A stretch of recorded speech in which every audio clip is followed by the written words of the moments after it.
بسم اللہ الرحمن الرحیم۔ السلام علیکم ورحمۃ اللہ وبرکاتہ۔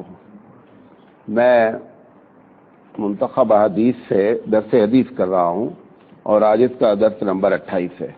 آپ کو یاد ہوگا کہ میں حدیث نمبر 21 پر بات کر رہا تھا، اور وہ یہ تھی کہ انس رضی اللہ تعالی عنہ عن النبی صلی اللہ علیہ وسلم قال، انس رضی اللہ تعالی عنہ سے روایت ہے کہ اللہ کے رسول صلی اللہ علیہ وسلم نے فرمایا کہ ثلاث من کن فیہ وجد حلاوت الایمان، کہ تین چیزیں جس کے اندر ہوں گی ان کو ایمان کی مٹھاس محسوس ہوگی۔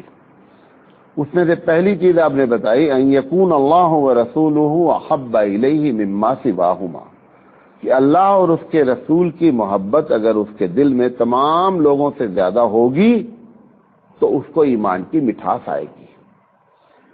دوسری بات آپ نے فرمائی وَأَن يُحِبُّ الْمَرْءَ لَا يُحِبُّهُ إِلَّا لِلَّهِ، کہ ایک آدمی کسی آدمی سے محبت صرف اس وجہ سے کرے کہ یہ اللہ والا آدمی ہے، اس وجہ سے محبت کرے، اپنے مفاد کی بنیاد پہ نہ کرے، تو بھی اللہ کے رسول صلی اللہ علیہ وسلم فرمایا کہ ایسے شخص کو بھی ایمان کی مٹھاس محسوس ہوگی۔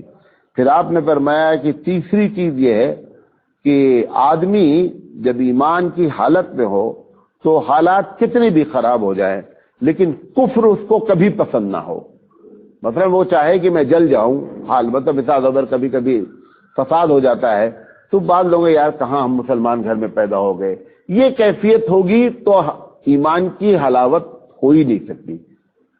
مر جائیں جل جائیں، اور الحمدللہ آپ دیکھیں اتنے بڑے بڑے فساد ہوتے ہیں بھارت میں۔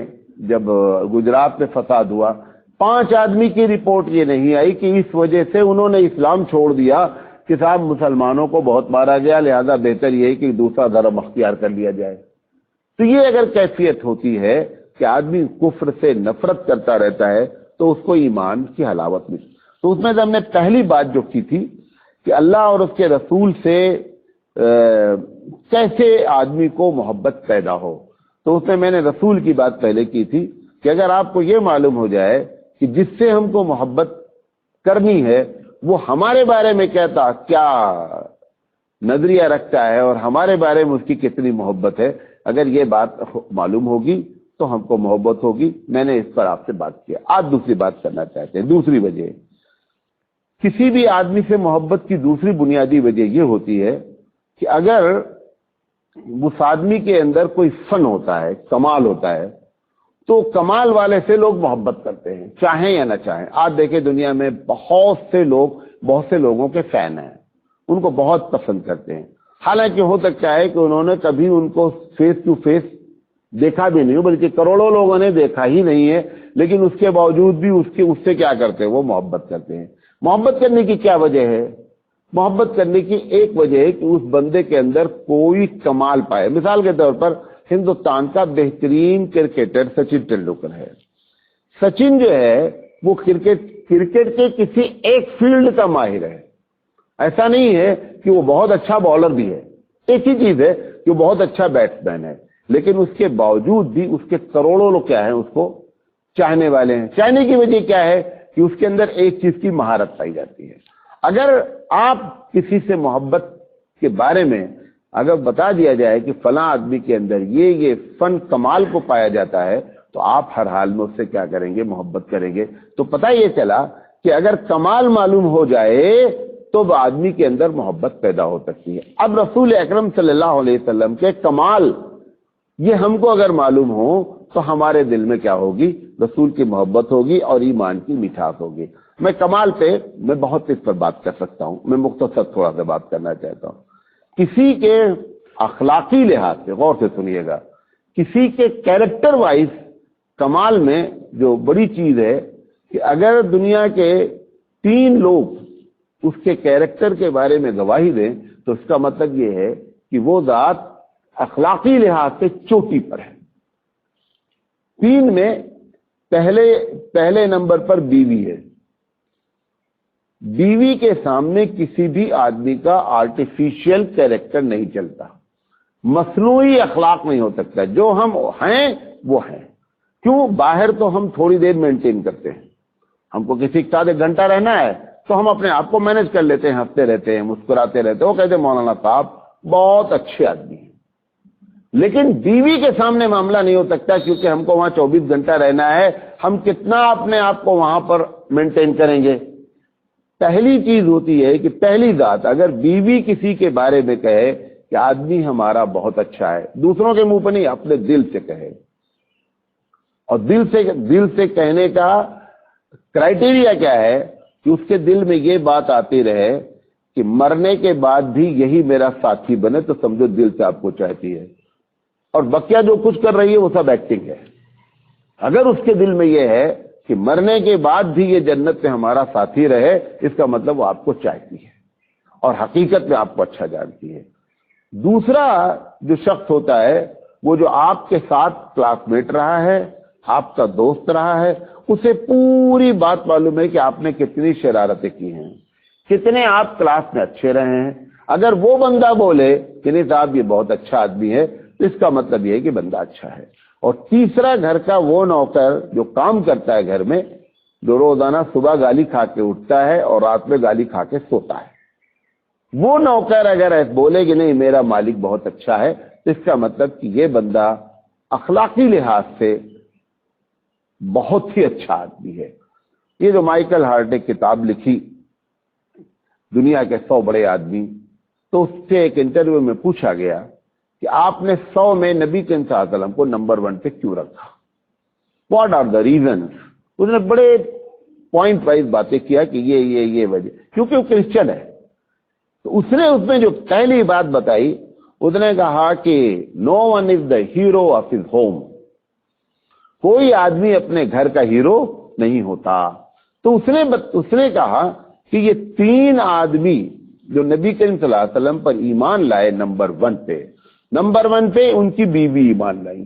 اس کا کہنا ہے کہ اگر یہ نبی کے کیریکٹر میں کہیں بھی ہوتا تو بیوی دیکھتی سوچتی بعد میں لاتی ایمان۔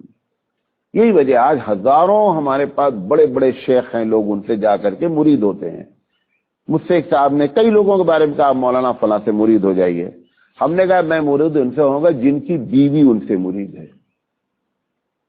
اب وہ جب بیوی کا کرائٹیریا لگاتے ہیں تو بیوی مرید نہیں دیتی، کیونکہ بیوی کو معلوم ہے کہ پیر صاحب کتنے پانی میں ہیں۔ ہم تو دور دور سے دیکھ رہے ہیں لیکن بیوی گھر میں دیکھ رہی ہے۔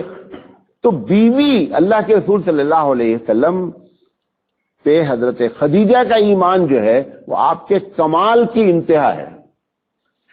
سارے لوگوں میں خدیجہ اور ابو بکر یہ 2 آدمی ایسے ہیں کہ جتنے بھی ایمان لائے سب نے کہا دیکھیں گے، سوچیں گے، کچھ سوال کیا، کچھ جواب لیا، مطمئن ہوئے، ایمان لائے۔ حضرت خدیجہ رضی اللہ تعالیٰ عنہ سے جیسے ہی حضور نے فرمایا کہ ایسی سی بات ہے اور میں ڈر رہا ہوں، انہوں نے کہا کہ آپ کو اللہ تعالیٰ کیوں ضائع کرے گا، کیا وجہ ہے؟ آپ غریبوں کی مدد کرتے ہیں، بیواؤں کی مدد کرتے ہیں۔ 5 باتیں آپ نے گنائی، بخاری کی روایت ہے، 5 باتیں گنائی کہ ایسے شخص کو پروردگار عالم کیوں ضائع کرے گا، میری سمجھ میں نہیں آتی بات۔ تو اور دوسرے نمبر پہ کسی نے ابو بکر صدیق رضی اللہ تعالیٰ عنہ نبی کریم صلی اللہ علیہ وسلم کے بچپن کے دوست ہیں۔ ابو بکر صدیق رضی اللہ تعالیٰ عنہ کو پورا احوال نبی کا معلوم تھا۔ اگر نبی کریم صلی اللہ علیہ وسلم نے ابو بکر کے سامنے ایمان رکھا، ابو بکر نے نہ کیوں سے سوال کیا اور نہ 1 منٹ کی تاخیر کی، 1 منٹ کی تاخیر نہیں کیا۔ اور اگر ذرہ برابر بھی آپ کے کیریکٹر میں کمی ہوتی خدا نہ خواستہ، تو ابو بکر صدیق رضی اللہ تعالیٰ عنہ پہلے نمبر پر مومن نہیں بن سکتے تھے۔ یہ آپ کے لنگوٹی یار ہیں، بچپن کے ساتھی ہیں۔ اور تیسرے نمبر پر جس کو بتایا ہے کہ گھر میں کام کرنے والا جو گالیاں کھاتا ہے، حضرت زید رضی اللہ تعالیٰ عنہ، جو حضور لوگوں نے لا کر کے زید کو کڈنیپ کیا، مکے میں لا کر بازار میں بیچا، حضرت خدیجہ رضی اللہ تعالیٰ عنہ نے خرید دیا اور شادی کے بعد نبی کریم صلی اللہ علیہ وسلم کی خدمت پہ لگا دیا حضرت زید کو۔ زید جب نبی کریم صلی اللہ علیہ وسلم کے ساتھ رہنے لگے تو ان کے والدین ان کو تلاش کرتے رہے، بیچارے تلاش کرتے رہے۔ پتا چلا کہ زید جو ہے وہ مکے میں کڈنیپ ہو کر کے آئے ہیں اور وہاں پہ رہتے ہیں، فلاں آدمی کے گھر میں رہتے ہیں۔